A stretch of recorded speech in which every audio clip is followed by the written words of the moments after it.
주님께서 여러분과 함께 마테오가 전한 거룩한 복음입니다.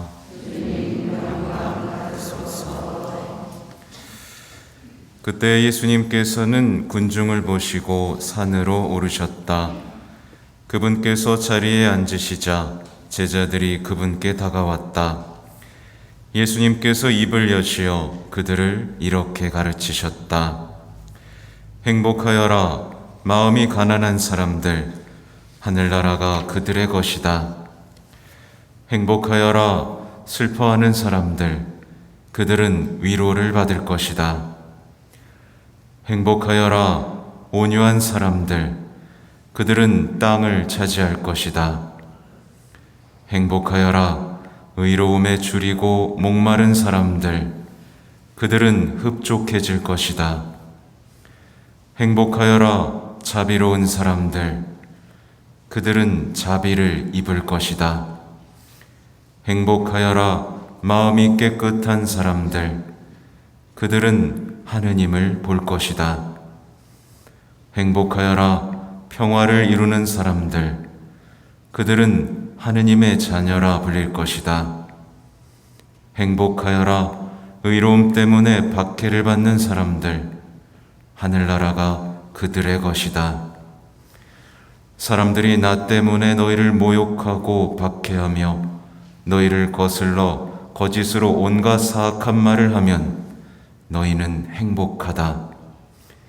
기뻐하고 즐거워하여라. 너희가 하늘에서 받을 상이 크다. 주님의 말씀입니다.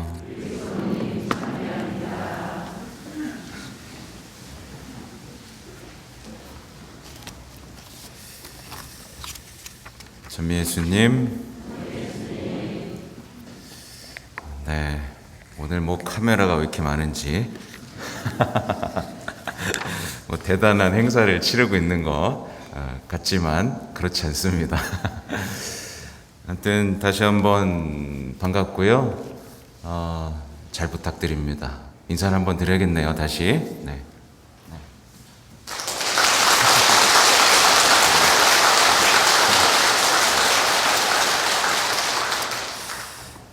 여기서 잘 부탁드린다는 건 저를 위해서 많이 기도해 주시고 제가 하느님의 사제로서 이 본당을 잘 이끌어 가도록 많이 응원해 주시고 함께 해 준다는 박수겠죠, 그죠? 네. 오늘 복음에 집중하도록 하겠습니다. 예수님께서는 오늘 우리가 그토록 정말 우리 인생에서 늘 갈망하는 주제죠. 참된 행복에 대해서 이제 말씀을 하십니다. 대단히 감동적입니다. 그리고 대단히 놀랍습니다. 그리스도인들이라면 이 말을 들으면서 감동받고 어떻게 하면 이것을 내 삶에 적용시킬 수 있을까? 어떻게 하면 받아들일 수 있을까라고 이렇게 뭔가 설레는 마음으로 이 말씀을 대하는 것이 정상이죠. 근데 어떤 분들은 신앙생활을 수십 년 하고도 이 행복선언을 여전히 이해하지 못한 채 꿈쩍도 않는 사람들이 있습니다. 행복해질 수 있을까요? 전혀 행복해지지 못하겠죠. 세상이 말하는 행복과 예수님께서 말씀하시는 행복선언은 대단한 차이가 있어요. 뭐냐면 세상에서는요, 행복해지려면 이렇게 해야 합니다 라고 말을 하죠. 근데 예수님께서는 아무런 강요가 없습니다. 어떤 행복을 위한 규칙을 말씀하시고 제한사항을 말씀하시는 게 아니라 그냥 행복하여라 라는 말씀을 8번 반복하시면서 당신이 살아왔고 당신이 행복했던 그 삶의 방식을 그냥 말씀하실 뿐이죠. 그래서 이것을 받아들일지 안 받아들일지는 우리 모두의 선택으로 남을 수밖에 없는 겁니다. 그런데 이제 오늘 제가 선포했듯이 예수님이 말씀하시는 행복은요, 우리가 가졌던 행복하고는 전혀 다르죠. 우리가 생각하는, 우리가 행복에 대한 생각과 논리를 갖고 있었는데, 공식도 다 있잖아요. 그죠? 우리 이렇게 하면 행복해질 거라고 하는데, 그것을 완전히 뒤집어 놓습니다. 세상 사람들은요, 행복을 뭔가 추구해야 할 목표로 잡습니다. 그래서 행복해지기 위해서 뭔가 계획을 세우고요, 권리를 찾고요, 어떤 강의를 듣는 등 여러 가지 더 모으고, 더 만나고, 더 누리고, 더 얻어내기 위한 어떤 삶을 시작하죠. 그러니까 미래에 어떤 행복이 있을 거라고 생각하면서 지금의 불행을 감수하면서 살아갑니다. 그리고 그런 목표를 이루기 위해서 성당에 오는 분들도 있어요. 자기가 이렇게 행복해지기 위해서 모든 계획을 세워놓고 이제 성당에 옵니다. 그래서 그 목표를 위해서 미사를 드리고 기도를 바치죠. 근데 어느 순간 그 노력을 통해서 원하는 것을 얻어내지 못할 때가 닥칩니다. 그렇죠? 그럼 어떻게 하죠? 신앙을 버립니다. 네, 신앙은 쓸모없는 것이구나 라고 신앙을 버려버리죠. 그렇게 예수님께서 말씀하신 행복선언의 주인공이 되는 것이 아니라 내가 만들어낸 행복선언, 말하자면 예수님 눈으로 보기에는 불행선언의 주인공이 되어가는 삶을 살고 말죠. 그래서 이 신앙생활 하면서 불행에서 못 벗어나는 분들의 특징이 여기서 발견되는데 뭐냐면 비슷합니다. 하나님의 말씀을 열심히 듣고 열심히 따르고 기도도 열심히 해요. 근데 마지막에 가서는 꼭 이렇게 말합니다. 하느님은 이런 분이셔야 했어. 이런 사람들은 평생 불행에서 벗어날 수가 없습니다. 예수님께서 말씀하시는 행복은요, 어떤 목표가 아닙니다. 그리고 얻어낼 수 있는 것도 아니고요. 그리고 우리가 기대하는 어떤 삶의 방식, 삶의 상황과도 전혀 반대됩니다. 그래서 우리는 가난을 벗어나려고 애를 쓰는데, 그죠? 예수님께서는 가난한 사람들이라고 하고요. 우리는 슬픔을 벗어나려고 하는데 예수님께서는 슬퍼하는 사람들이 행복하다라고 말씀을 하고 계시잖아요. 그래서 생각해 보면 예수님이 말씀하시는 행복선언은 세속적인 눈으로 봤을 때는 불행선언에 오히려 가깝습니다. 어쨌든 우리 이 행복선언을 잘 받아들이기 위해서는 우리가 어떤 과정을 거쳐야 되냐면 세상이 만들어 놓은 행복선언을 무너뜨리는 것부터, 우리가 세워놓은 우상들을 무너뜨리는 것부터, 말하자면 행복을 약속하는 많은 것들이 있잖아요. 그것들을 하나하나 제거해 가지 않으면 우리는 행복해질 수가 없어요. 예를 들면 사랑하는 사람을 만나면 행복해질까요? 사랑하는 사람을 만나서 행복해질 거라고 결혼해서 행복해지셨어요?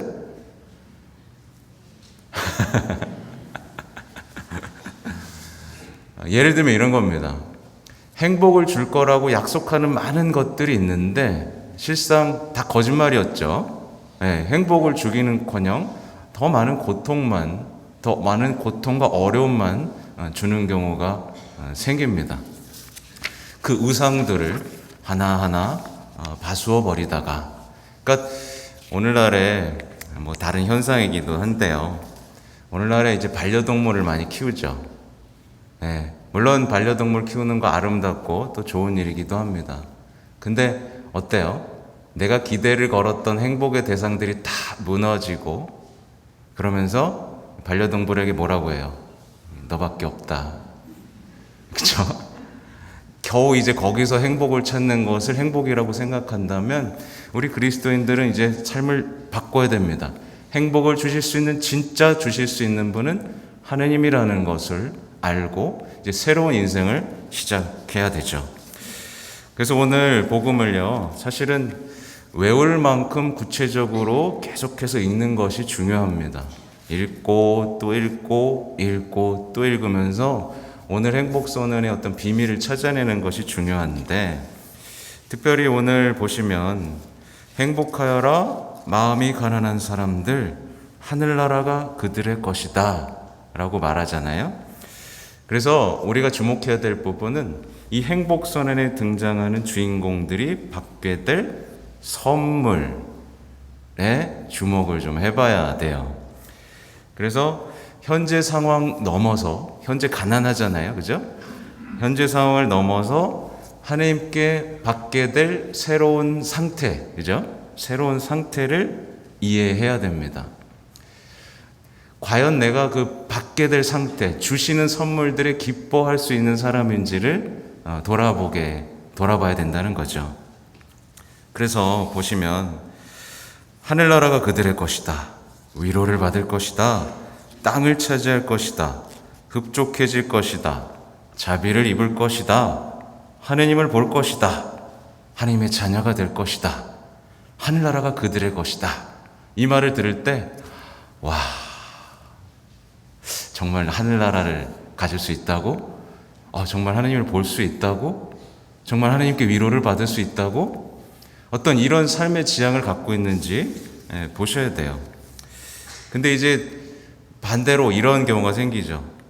하나님 나라를 소유하고 싶은 게 아니라 그냥 이 세상을 갖고 싶은 경우들이 있어요. 그럼 이제 행복선을 들여다보지도 않겠죠.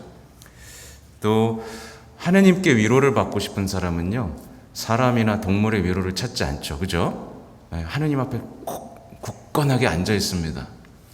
저 주실 때까지 버틸 겁니다라고 하면서요. 근데 보통은 하나님 앞에 앉아 있기보다는 세상의 위로를 향해 떠나가죠.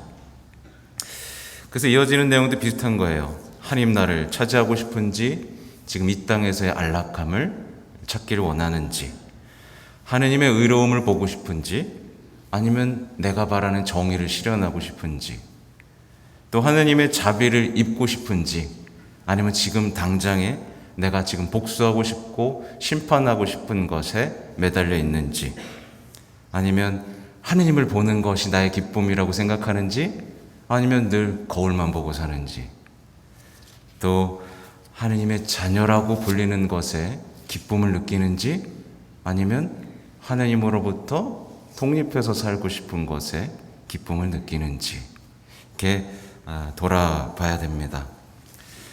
그래서 좀 모르겠어요. 지금 제가 말하는 것들이 잘 이해가 되는지 모르겠어요. 여러분의 표정을 아무것도 모르겠네요. 이건 이해를 한다는 건지, 너나 그렇게 살아라고 말하죠. 이 눈빛을 이해할 수가 없어. 굉장히 진지한 얘기를 하고 있는데, 네. 이해하시고 있어요? 네. 뒤쪽은 아직도 눈만 껌뻑껌뻑거리고 있네. 내가 오늘 강론을 잘못 준비했나? 그래서 이제 결론으로 나아가면 그렇습니다. 그러니까 우리가 갖고 있는 행복에 대한 생각을 다 바꿔야 된다는 말씀을 드리는 거예요. 행복은요, 우리가 스스로 다다를 수 있는 어떤 것이 아닙니다. 그렇게 말하는 사람은 다 가짜인 거예요. 다 우상들입니다. 네. 행복은요, 하느님의 은총 안에서 예수님을 닮아가는 사람들이 받게 되는 선물이에요. 말하자면 신앙 안에서 거룩한 사람이 되고 싶고 예수님을 닮고 싶은 사람이 받게 되는 선물입니다. 가난한 사람들에서부터 쭉 이어지는 내용을 보면 여기에는 하느님의 얼굴이 있어요. 예수님의 얼굴이 있는 겁니다. 그러니까 예수님의 얼굴을 닮은 사람, 그리고 하느님이 주시는 것을 기쁨으로 아는 사람이 행복할 것이라는 선언이에요. 특별히 구체적으로 보면 예를 들면 슬퍼하는 사람들 같은 경우는 뭐예요? 오늘날의 사람들이 다 자기를 위해서만 울죠.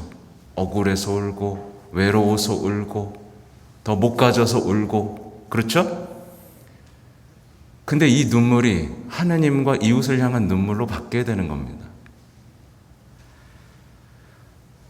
십자가를 보면서 울고, 이웃이 고통스러워하는 것에 울고, 그 사람은 하느님의 위로를 받습니다.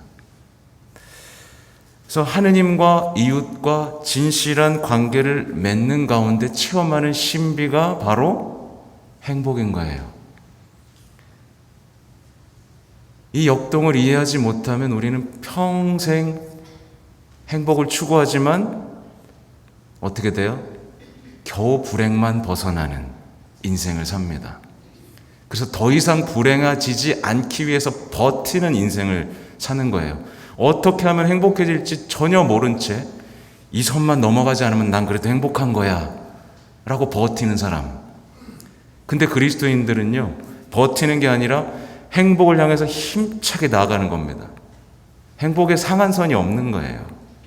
그죠? 그래서 사실 오늘 복음을 전체를 해설하려고 했어요. 근데 전체를 해설한다는 건 거의 뭐 책 한 권이죠. 그래서 마지막은 오늘 복음을 좀 기도로 바꿔봤습니다. 제가 좀 해볼게요. 주님, 제가 가난한 존재임을 받아들이게 해주십시오. 강해지기 위해서 사는 것이 아니라 주님께 의탁하고 봉헌하게 해주십시오. 주님, 제가 하느님과 이웃의 고통에 슬퍼하게 해주십시오. 나를 위해 우는 것이 아니라 하느님과 이웃을 위해 울게 해주십시오. 주님, 제가 언제나 온유한 사람이 되게 해주십시오. 그저 타협하고 약하고 착한 사람이거나 반대로 분노로 파괴하는 사람이 아니라 예수님의 온유함을 담고 십자가로 승리하는 사람이 되게 해주십시오. 여기까지만 썼어요. 왜 그럴게요? 나머지는 여러분이 완성해 보라고 썼습니다.